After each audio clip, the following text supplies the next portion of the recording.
courtesy. Thanks, gentlemen. Mr. DeLauro. Thank you very much, Mr. Chairman. I'd like to focus, Mr. Secretary, my question on submarines and our national security, our military shipbuilding, and as I said specifically, submarines, critical investment for national security and for the economy of my home state of Connecticut.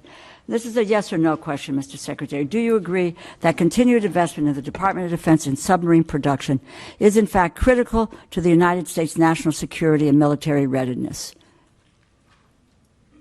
Very critical. Okay, so yes, thank you, and we agree. They'll continue to be a critical asset to deter adversaries, sustain the advantage we have in undersea domain, and the Defense Department should continue to support these programs.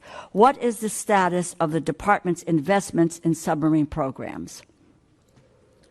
14% increase in FY26 on the Columbia, and a substantial increase in the Virginia as well. So we're ensuring a submarine industrial base that has been left behind, that has been neglected, is fully invested. We have funded the submarine base. The Secretary of Defense, affirming that investment in submarine production is critical to national security and military readiness, reflects a growing consensus within defense circles. Submarines are not just machines of war. They are strategic tools that provide the U.S.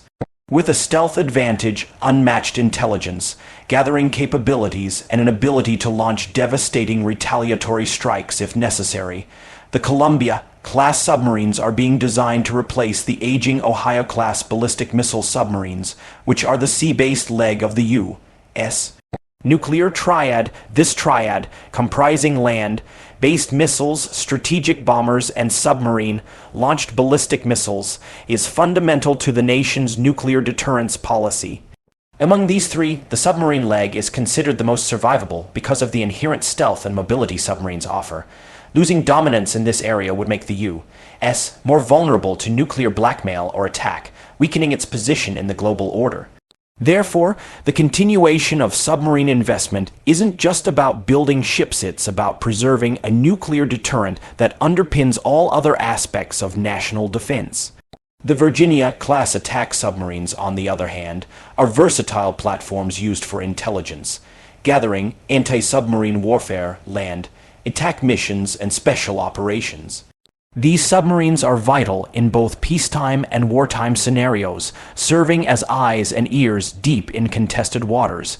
They are often the first line of defense and the first tools deployed in case of escalating tensions in areas such as the South China Sea, the Arctic, or the Persian Gulf. As adversaries like China and Russia expand and modernize their naval capabilities, particularly their own submarine fleets, the need for America to maintain undersea superiority becomes more urgent than ever. Moreover, investment in submarines is not just a military necessity. It is also an economic driver.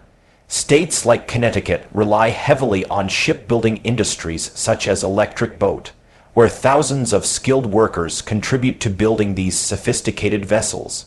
Any reduction or delay in funding could lead to job losses, skills erosion, and a breakdown in the defense industrial base.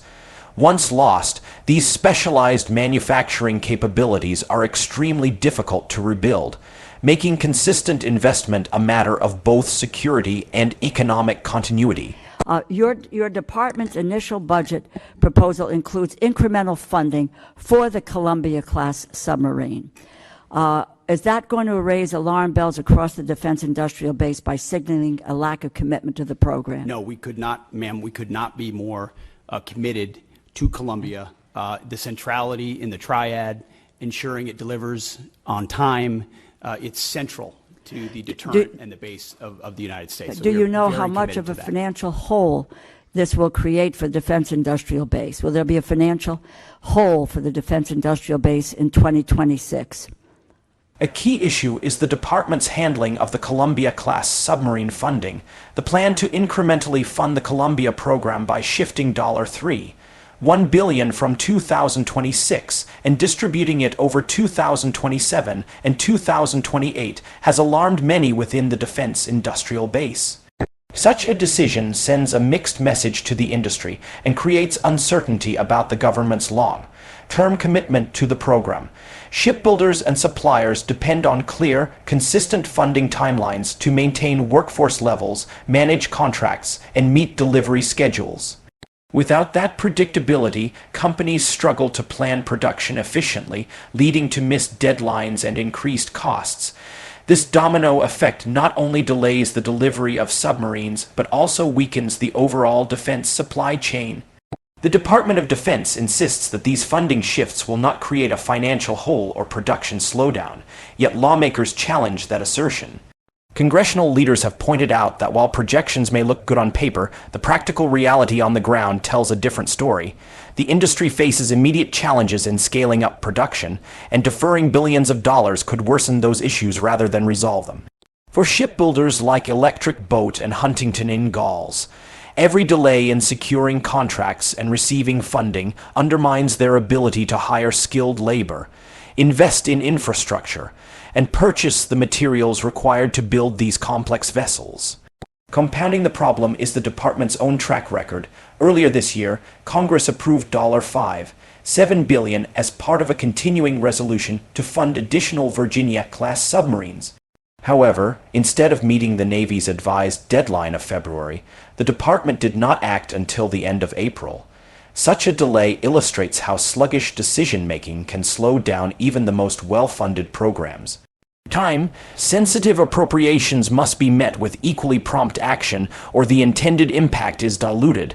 Lawmakers are rightly demanding answers and specifics. They want to see a concrete, documented plan that shows exactly how the department will close the production gap. This includes timelines, funding breakdowns, delivery milestones, and contingency strategies.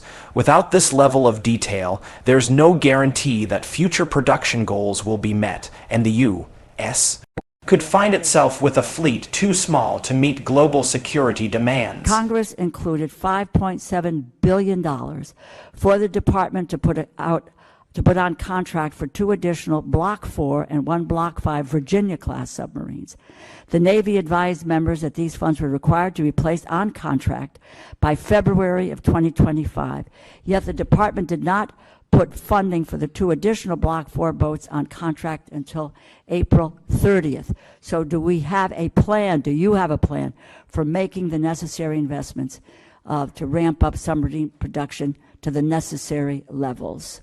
The request is not just procedural, it is essential. Without a concrete roadmap, it becomes nearly impossible for Congress to make informed decisions about future appropriations or to evaluate the department's overall effectiveness. Lawmakers are responsible for overseeing military spending and ensuring that taxpayer dollars are used efficiently. When they are presented with shifting budget numbers, delays in contract awards, and no formal documentation of long-term plans, their ability to fulfill that responsibility is compromised. That's why they're insisting on seeing the plan in writing, to assess whether the current approach is sound, sustainable, and aligned with national defense priorities. During the hearing, several members of Congress expressed frustration that despite their consistent support and funding for submarine programs, they still don't have a clear picture of how the department intends to meet production goals. They pointed out that while the committee has made major investments, including approving billions of dollars for additional Virginia-class and Columbia-class submarines, they haven't received enough information about how these funds are being utilized. They warned that without real numbers, future support could be in jeopardy. If the Department of Defense cannot provide solid, measurable progress backed by detailed planning, lawmakers may reevaluate whether continued funding is justified.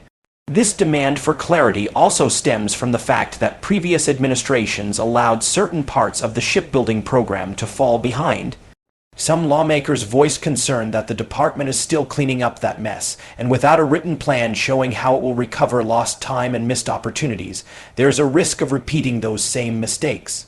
The industry cannot afford such setbacks, and neither can national security. Congressional leaders made it clear they are no longer willing to approve funding based on promises. They want metrics, milestones, and a clear vision for the path ahead. Moreover, the defense industrial base requires consistent and timely communication to align with government expectations. Shipbuilders and their subcontractors rely on year planning to maintain skilled labor, supply chains, and facilities. If Congress doesn't know what the department's long-term plan is, neither does the industry.